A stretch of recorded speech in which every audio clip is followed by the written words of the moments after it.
हाथ जोड़ लें सभी। सर्व विशुद्ध ज्ञानाधिकार का जो मंगलाचरण है वो बोलेंगे। उक्त भाव है स्वांग सब सर्व विशुद्ध स्वभाव, स्वांग नहीं वह मूलता आत्म वस्तु स्वभाव, स्वांग नहीं वह मूलता आत्म वस्तु स्वभाव।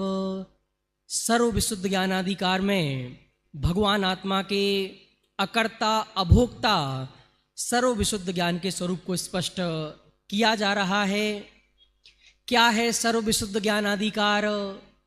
ये चर्चा सारी कर्ता कर्म अधिकार में हो गई थी, कर्ता कर्म संबंधी। फिर क्या जरूरत पड़ी आचार्य देव को कि 100 गाथाएं और लिख के एक नया पूरा अधिकार बनाया, उसी चर्चा का विस्तार किया।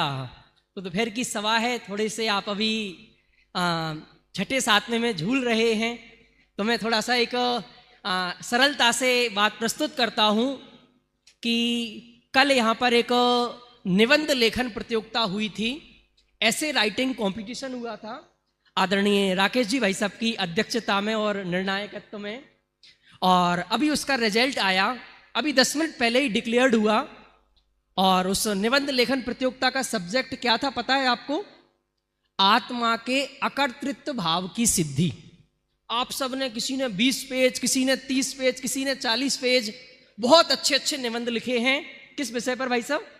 आत्मा के अकर्तृत्व भाव की सिद्धि। और हमारे भरत भाई सूरत से आए हैं, तो इन्होंने भी 40 पेज का एक निबंध लिखा था। और अभी जब रिजल्ट का अनाउंस हुआ तो जो प्रथम स्थान प्राप्त किया उनको 1 लाख रुपए का पुरस्कार भी था, 10 ग्राम सोने का सिक्का भी था। तो हमारे राकेश जी भाई साहब ने अनाउंसमेंट किया कि इस आत्मा के अकर्तृत्व स्वभाव की सिद्धि, इस निबंध लेखन प्रतियोगिता में जो प्रथम स्थान प्राप्त किया है वो हमारे भरत भाई मेहता सूरत वालों ने किया है।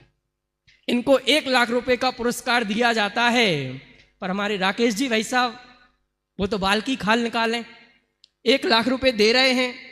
तो कहा भरत भाई आपने ये निबंध बहुत अच्छा लिखा था, पर मुझे इसमें वो चैट जीपीटी का पुट नजर आ रहा था।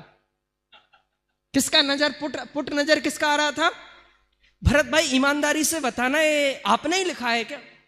भरत भाई बोले बिल्कुल भाई साहब, मैंने ही लिखा है। किसने लिखा है? मैंने लिखा है, मैंने जो भरत भाई मेहता हैं ये मैंने लिखा है।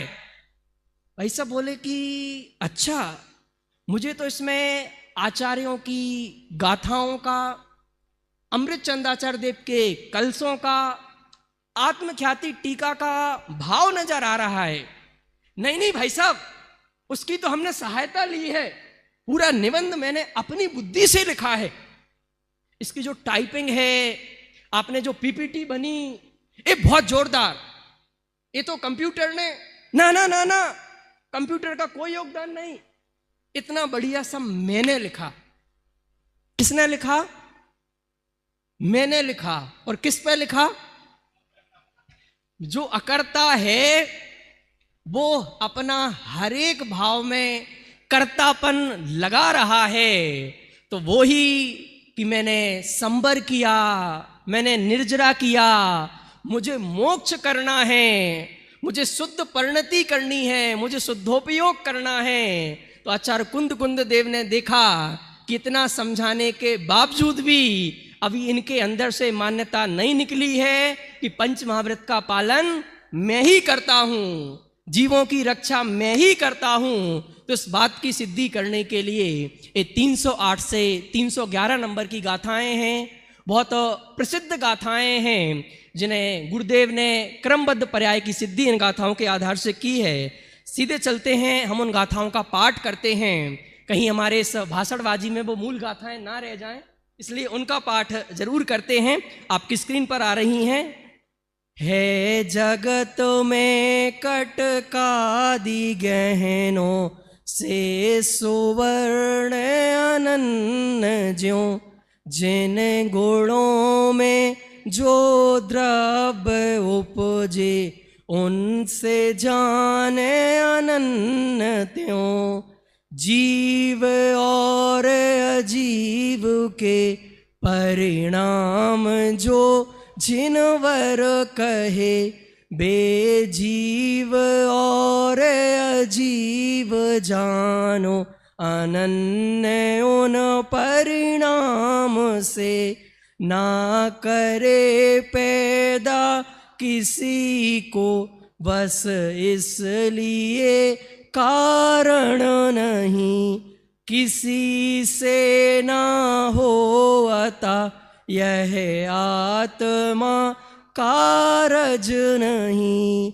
कर्म आश्रय होए करता, करता आश्रय कर्म भी। यह नियम अन्य प्रकार से सिद्धि न करता कर्म की। बिल्कुल सरल गाथाएं हैं, बिल्कुल सरलता से इनका अर्थ भी पीछे लिखा आ रहा है। आप चाहें तो मेरे साथ पढ़ें, एक एक गाथा का अर्थ पढ़ते हैं और उसका अर्थ समझ के बात पूरी करेंगे। जिस प्रकार जगत में कड़ादि पर्यायों से सोना अनन्य है, उसी प्रकार जो द्रव्य जिन गुणों से उत्पन्न होता है उसे उन गुणों से अनन्य जानो। कुछ समझ में तो नहीं आया? आ गया कि नहीं आया? सुरेश भाई क्या कह रहे हैं? जिस प्रकार जगत में कड़ा आदि पर्याय, सोने की जो भी पर्याय हम देखते हैं वो किससे अनन्य है? देखो यहां भी प्रशिक्षण पद्धति का सहारा लिया जा रहा है। जो ज्ञात है उस ज्ञात से अज्ञात की ओर जा रहे हैं। एक कड़ा आदि पर्याय आप जानते हो, इन्हें देखते हो, तो कहा जिस प्रकार कड़ा आदि पर्याय सोने से अनन्य है, अन्य अन्य नहीं है, सोने से अलग नहीं है, सोने की ही है, उसी प्रकार जो द्रव्य जिन गुणों से उत्पन्न होता है उसे उन गुणों से अनन्य जानो। दूसरी गाथा, जीव और अजीव के जो परिणाम सूत्र में बताए गए हैं उन परिणामों से जीव या अजीव को अनन्य जानो। अब आपकी समझ में आ जाएगा कि जीव की जो पर्याय हो रही हैं अनादि काल से लेके आज तक और अनंत काल तक, वो सब किसकी हैं? जीव की हैं। और अजीव की जो पर्याय हो रही हैं, अजीब का जो भी परिणमन हो रहा है वो सिर्फ और सिर्फ किसका है? अजीब का है। जीव का कोई भी परिणमन अजीब का नहीं है, अजीब का कोई भी परिणमन जीव का नहीं है। क्यों नहीं है? क्योंकि वह उससे अनन्य नहीं है, उनमें कारण कार्य संबंध नहीं है, कर्ता कर्म संबंध नहीं है। तीसरी गाथा, यह आत्मा किसी से उत्पन्न नहीं हुआ, इस कारण किसी का कार्य नहीं है। क्या बोला? आत्मा कार्य नहीं है। क्यों कार्य नहीं है? क्योंकि वो किसी से उत्पन्न नहीं हुआ। थोड़ी सी चर्चा सरल करते हैं। किसका नाम मुझे ज्यादा पता नहीं है, किसी का भी समझ लीजिएगा। ऋषभ जी भाई साहब, आपको अमीर किसने बनाया? किसी ने नहीं, पंडित जी। स्वयं की मेहनत से, स्वयं के बल से मुझे अमीर किसी ने नहीं बनाया। मैं किसी का कार्य नहीं हूं। तो भाई साहब अब आप तो इतने बड़े हो गए हो, थोड़ा सा अपने रिश्तेदारों को, अपने साथियों को, उनको अमीर कर दो। ना ना ना ना, मैं किसी के अमीर करने में किसी का कारण भी नहीं हूं। तो आत्मा किसी से उत्पन्न नहीं हुआ, इसलिए किसी का कार्य नहीं है, और किसी को उत्पन्न नहीं करता, इसीलिए आत्मा किसी दूसरे द्रव्य का कारण भी नहीं है। अब एक एक द्रव्य पे लगाओ। अजीव किसी दूसरे द्रव्य का कार्य नहीं है और किसी दूसरे द्रव्य को उत्पन्न करने का कारण भी नहीं है।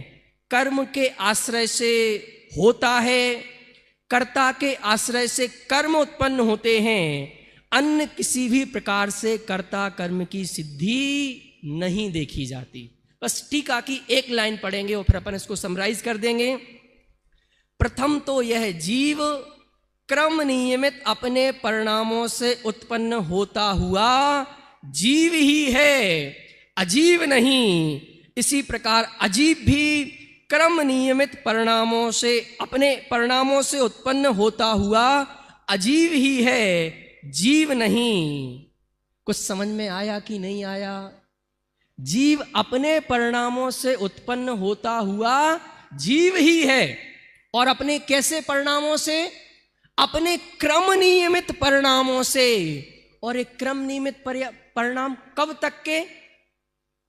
अनादि से अनंत काल तक के।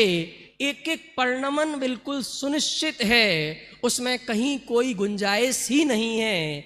ऐसी अजीव अपने क्रम नियमित परिणामों से उत्पन्न होता हुआ अजीव ही है, जीव नहीं है। अब इसका निष्कर्ष क्या है? संगोष्ठी है, आत्मा अकर्ता क्यों है? आपको बस 5 वाक्य दे रहा हूं, 5 मंत्र जैसे दे रहा हूं, वो बस आप लेके जाइएगा। सबसे पहले दुनिया का प्रत्येक द्रव्य और आत्मा, आत्मा की चर्चा करनी ना, आत्मा का अकर्तृत्व तो स्वयं सिद्ध है, इसलिए आत्मा अकर्तृत्व है। क्या बोला? मिलके बोलो, शब्द क्या बोला? सुरेश भाई क्या शब्द है? अरे भाई, जो चीज स्वयं सिद्ध है उसे दूसरे के कर्तापने की जरूरत नहीं है। तो आत्मा अनादि काल से स्वयं सिद्ध है, इसीलिए उसे करने की जरूरत नहीं है। दूसरा, तो कुछ परिणमन तो कराना पड़ेगा। आत्मा का सारा परिणमन क्या लिखा? सहज परिणमित। जो मेरा आत्म द्रव्य है, इसका सारा परिणमन बिल्कुल सहज है। अनादि काल से अनंत काल तक का एक एक परिणमन बिल्कुल सहज है, इसीलिए आत्मा अकर्ता है। तीसरा क्या लिखा? स्वरूप स्थित है।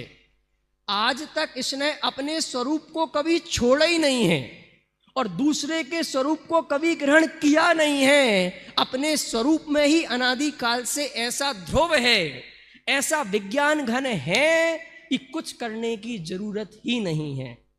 चौथा, कृतकृत्य है। क्या शब्द है? कृतकृत्य है, मतलब कुछ करने की जरूरत नहीं है। और अंतिम है, पूर्ण समर्थ है।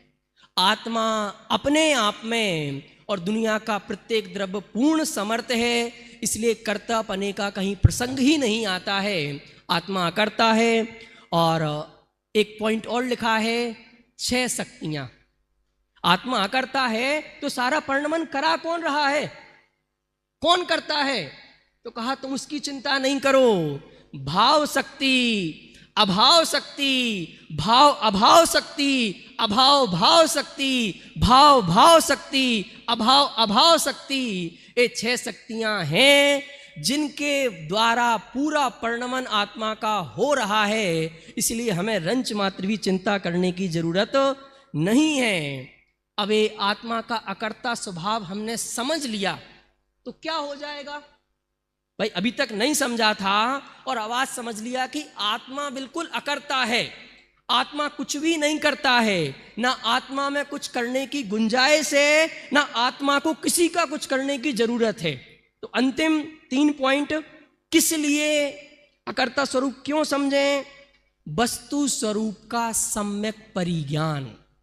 जैसे ही मुझे आत्मा का अकर्ता स्वभाव का पता चल जाता है तो मुझे वस्तु स्वरूप में अभी तक जो बुद्धि है ना, फेर फार की बुद्धि, मुझे ये करना है, ये करना है, आत्मा में ऐसा करना है, आत्मा को शुद्ध करना है, आत्मा में संवर करना है, आत्मा में निर्जरा करना है, शुद्धोपयोग करना है, कह रहे कुछ भी नहीं करना है। ऐसा वस्तु स्वरूप का सम्यक परिज्ञान हो जाता है।